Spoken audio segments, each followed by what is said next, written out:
आप सभी horror story प्रेमियों का स्वागत है मेरे YouTube चैनल में।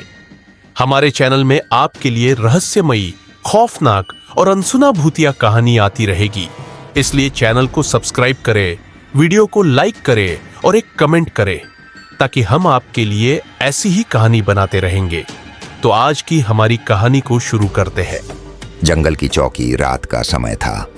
घड़ी की सुई 12 बजा रही थी।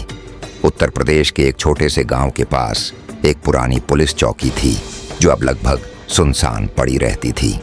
इस चौकी का इस्तेमाल पहले किया जाता था, लेकिन अब यह बंद हो चुकी थी क्योंकि यहाँ तैनात पुलिस वालों के साथ कई अजीब घटनाएं हो चुकी थीं। कहते हैं कि इस चौकी में एक सिपाही की आत्मा भटकती है, सिपाही रणवीर सिंह। रणवीर सिंह को यहाँ एक रात कर्तव्य निभाते समय मार दिया गया था। उनकी मौत एक रहस्य बनकर रह गई और इसके बाद जो भी इस चौकी में तैनात हुआ उसने अजीबोगरीब चीजें देखीं। एक नई तैनाती थाना प्रभारी अजय ठाकुर ने अपने एक जूनियर विनोद शर्मा को आदेश दिया कि वह इस सुनसान चौकी में रात भर ड्यूटी करे। विनोद ने यह सुनते ही कहा, साहब, सुना है वहाँ अजीब चीजें होती हैं। कई पुलिस वाले वहाँ जाने से मना करते हैं। अजय ठाकुर हंसते हुए बोले, भूत वूत कुछ नहीं होते, जाओ और अपनी ड्यूटी करो। विनोद के पास कोई और चारा नहीं था। वो अपनी बंदूक और टॉर्च लेकर वहां गया। पूरी चौकी वीरान थी। हल्की हल्की हवा चल रही थी और पुराने लकड़ी के दरवाजे से अजीब सी आवाजें आ रही थीं। अजीब घटनाएं शुरू होती हैं। जैसे ही रात बढ़ी, विनोद को ऐसा लगा कि कोई उसे देख रहा है। अचानक हवा में एक अजीब ठंडक आ गई। पास में रखी फाइलें बिना किसी कारण के उड़ने लगीं। तभी उसे महसूस हुआ कि कोई उसकी पीठ के पीछे खड़ा है। विनोद ने झटके से मुड़कर देखा। वर्दी पहने एक आदमी वहां खड़ा था। उसकी आंखें लाल थीं और चेहरा बेहद डरावना था। वह धीरे धीरे आगे बढ़ रहा था। विनोद ने डरते हुए पूछा, कौन हो तुम? उस साय ने धीरे से कहा, रणवीर सिंह। एक पुराना रहस्य। विनोद का दिल जोर जोर से धड़कने लगा। उसने कभी इस नाम के बारे में सुना था, लेकिन वह जानता नहीं था कि यह वही सिपाही है जिसकी मौत एक रहस्य थी। रणवीर सिंह की आत्मा धीरे धीरे पास आई और फुसफुसाई, मुझे न्याय चाहिए, मेरी हत्या कर दी गई थी, सच बाहर लाओ। इसके बाद चौकी के दरवाजे जोर जोर से अपने आप बंद होने लगे। खिड़कियां हिलने लगीं और टेबल पर खुद ब खुद खून से लिखा गया, मेरे कातिल को पकड़ो। सच्चाई का पर्दाफाश। विनोद ने यह सब अपने अफसर अजय ठाकुर को बताया। पहले तो अजय ने इसे वहम समझा, लेकिन जब उन्होंने खुद चौकी में रात बिताई तो वही घटनाएं उनके साथ भी हुईं। अंततः उन्होंने रणवीर सिंह की पुरानी फाइलें खंगाली और पाया कि रणवीर को चौकी के ही कुछ भ्रष्ट पुलिस वालों ने मारा था क्योंकि उसने उनके गलत कामों का विरोध किया था। जब यह मामला खोला गया और सच्चाई सबके सामने आई, तब से चौकी में भूतिया घटनाएं बंद हो गईं।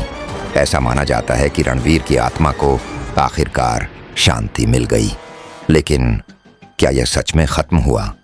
क्योंकि कई सालों बाद जब एक नया पुलिस वाला वहां आया, उसने एक डरावनी फुसफुसाहट सुनी, मेरे कातिलों के वंशजों को भी सजा मिलनी चाहिए। नए अफसर की पहली रात। रणवीर सिंह की आत्मा को इंसाफ मिलने के बाद कई सालों तक चौकी में शांति बनी रही। लेकिन जैसे जैसे समय बीतता गया, लोग फिर से भूलने लगे कि यहाँ क्या हुआ था। अब इस पुराने पुलिस चौकी को दोबारा खोलने का फैसला किया गया। नए SI sub inspector Rohit Shukla को यहाँ नियुक्त किया गया। रोहित एक मजबूत, निडर पुलिस अफसर था जो भूत प्रेत की कहानियों पर बिल्कुल विश्वास नहीं करता था। उसने गांव वालों की बातें सुनी कि रणवीर सिंह की आत्मा अभी भी चौकी में है, लेकिन उसने हंसते हुए कहा, डराने की कोशिश मत करो, भूत वूत कुछ नहीं होते। फिर से अजीब घटनाएं।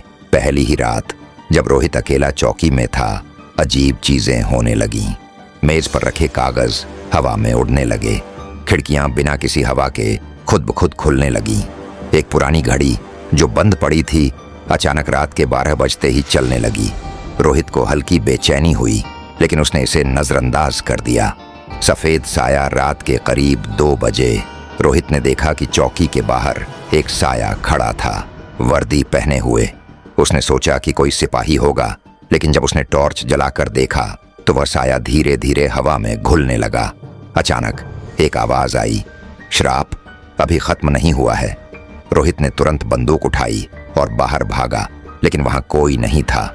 नए सबूत मिलते हैं अगले दिन। रोहित ने इस चौकी के पुराने केस खंगालने शुरू किए।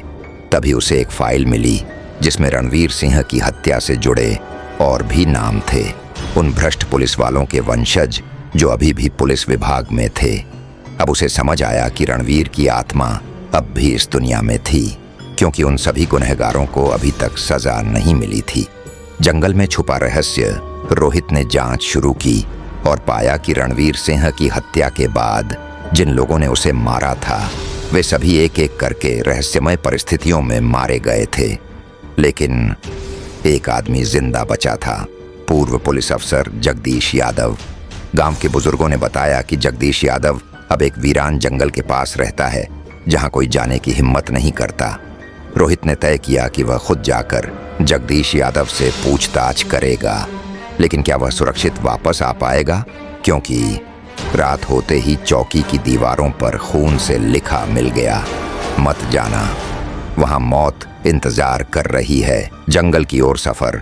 रोहित शुक्ला के दिमाग में अब सिर्फ एक ही सवाल था, क्या रणवीर सिंह की आत्मा सच में अब भी न्याय चाहती है?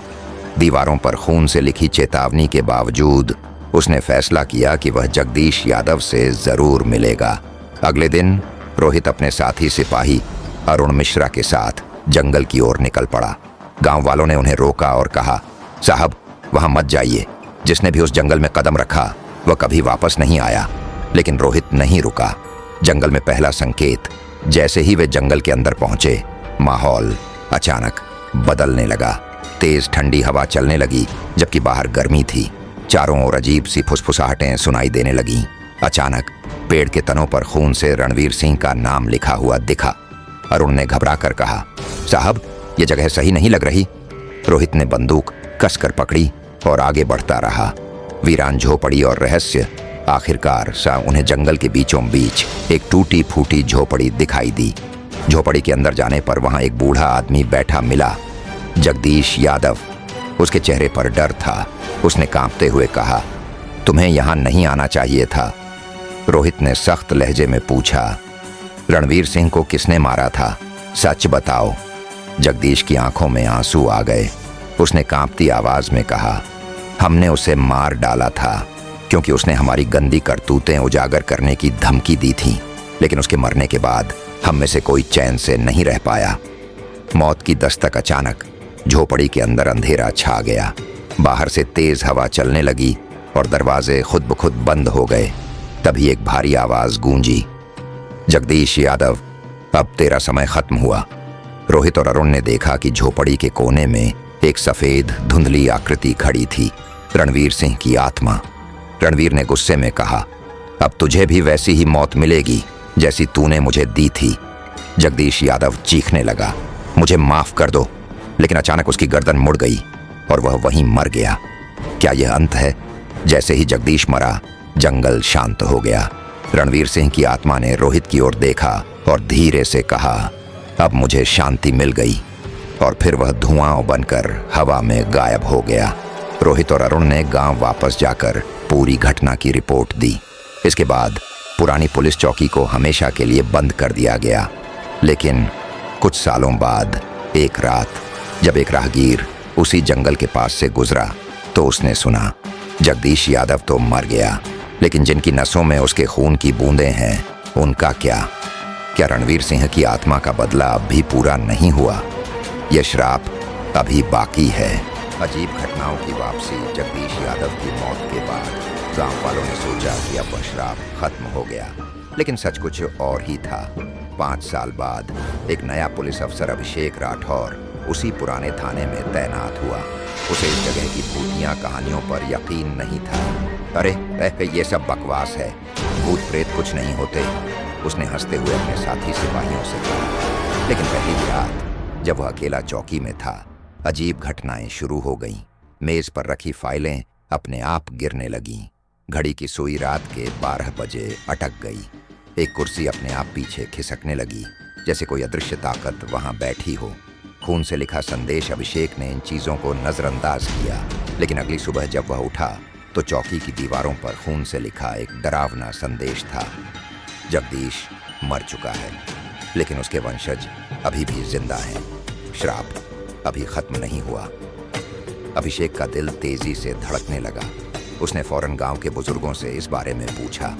एक बूढ़े बाबा ने कांपती आवाज में कहा, रणवीर सिंह की आत्मा को अभी तक पूरी शांति नहीं मिली, क्योंकि जगदीश यादव का परिवार अभी भी जिंदा है।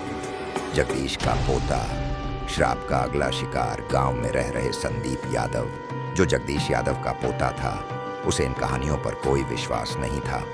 वह हंसते हुए बोला, ये सब बेकार की बातें हैं, भूत कुछ नहीं होते। लेकिन उसी रात जब संदीप अपने घर में अकेला था, कुछ अजीब घटित हुआ। उसके कमरे का बल्ब खुद ब खुद जलने बुझने लगा। अचानक उसके कानों में एक फुसफुसाहट गूंजी, तेरे दादा को तो सजा मिल गई, अब तेरा वक्त है। संदीप ने इधर उधर देखा, लेकिन कोई नहीं था। तभी उसके बिस्तर के पास खून से रणवीर सिंह का नाम लिखा मिला। डर के मारे वह गांव के मंदिर की ओर भागा। श्राप का अंत या नई शुरुआत? गांव के पंडित ने बताया कि रणवीर सिंह की आत्मा को मुक्त करने के लिए एक विशेष अनुष्ठान करना होगा। अभिषेक, संदीप और गांव के कुछ बुजुर्गों ने मिलकर मंदिर में हवन करवाया। अनुष्ठान के दौरान अचानक एक तेज चीख पूरे गांव में गूंजी। लोगों ने देखा कि एक धुएं की आकृति मंदिर के अंदर भटक रही थी। यह रणवीर सिंह की आत्मा थी। वह गुस्से में चिल्लाया, मेरा बदला अधूरा है, मेरे असली गुनहगारों की संतानें अभी भी जिंदा हैं। मंदिर के पंडित ने मंत्रों का जाप किया और धीरे धीरे वह आत्मा धुएं में बदलकर गायब हो गई। गांव वालों ने राहत की सांस ली। लेकिन क्या यह सच में खत्म हो गया था? अंतिम चेतावनी अगली सुबह मंदिर के दरवाजे पर एक और संदेश खून से लिखा मिला, यह केवल एक शुरुआत थी। मैं तब तक लौटूंगा जब तक पूरा इंसाफ नहीं मिल जाता। अगर आपको ये कहानी पसंद आई तो इसे लाइक करें, शेयर करें और चैनल को सब्सक्राइब करना न भूलें। अगली बार हम लेकर आएंगे एक और खौफनाक कहानी जो आपके रोंगटे खड़े कर देगी। क्या आप तैयार हैं अगली डरावनी रात के लिए?